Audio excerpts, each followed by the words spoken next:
Top 5 things you need to know about the Tribeca property sheet.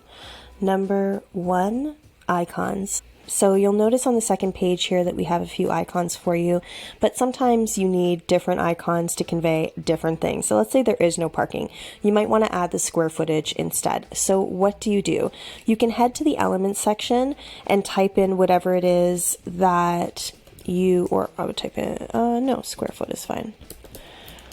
And then the word followed by, so whatever you're looking for, followed by the word icon. And then you're going to get a whole bunch of graphics here. We want graphics, so we're going to see all. And then you can take a peek at what they have here. You can type in measure icon if you're not seeing what you want. And then you can go ahead and make the decision, do they have what I'm looking for here? No, they don't. No problem. I'm going to show you a very quick little hack that you can use to import your own icons into Canva. So what you're going to do, so we're going to head to a site called iconfinder.com, and in the search bar we're going to type in like size. We're going to select free, and we're going to select this ruler that we really like, and we're going to make sure that SVG is selected and download this in an SVG file. Now back over in Canva, we're going to upload our file, and then when I pop it into frame, I can then go ahead and change the color of my icon freely to whatever it is that I want. Number 2, making text legible, making it pop. So oftentimes listing photography is very bright, very white, very difficult to superimpose text over.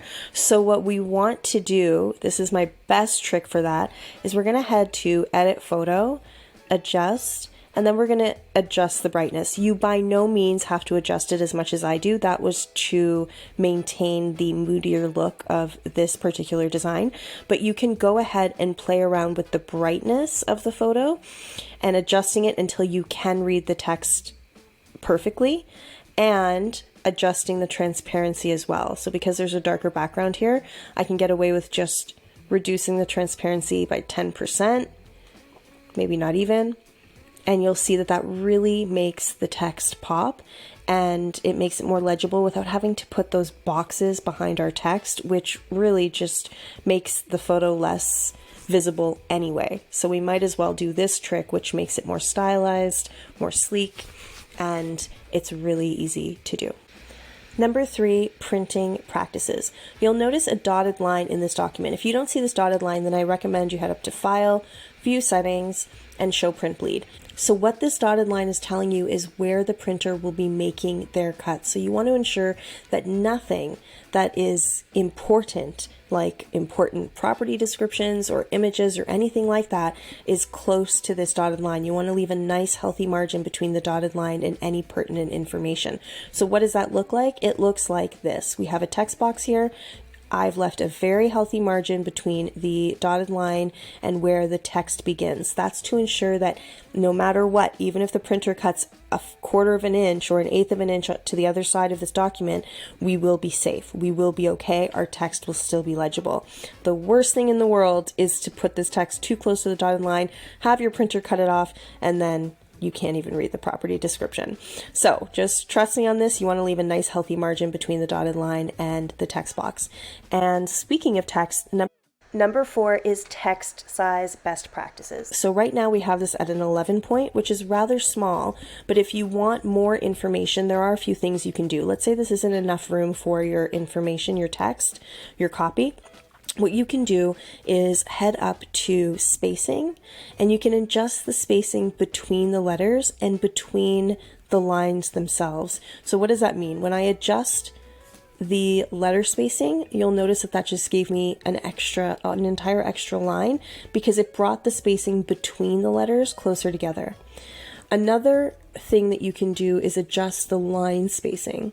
So you'll notice I can cheat a little bit and bring the text closer together, which gave me yet another line of text that I can add. If that's still not enough, if you need more room, you can adjust the size of the images down a bit, which will give you a little bit extra space as well. And number 5 is multi-purpose like a pro. A great way to multi-purpose a feature sheet is to create a postcard. You could essentially send out this entire thing as a postcard just by resizing, heading to Magic Switch, selecting custom size and entering the size of the postcard that you'd like to send out, and just have fun with it.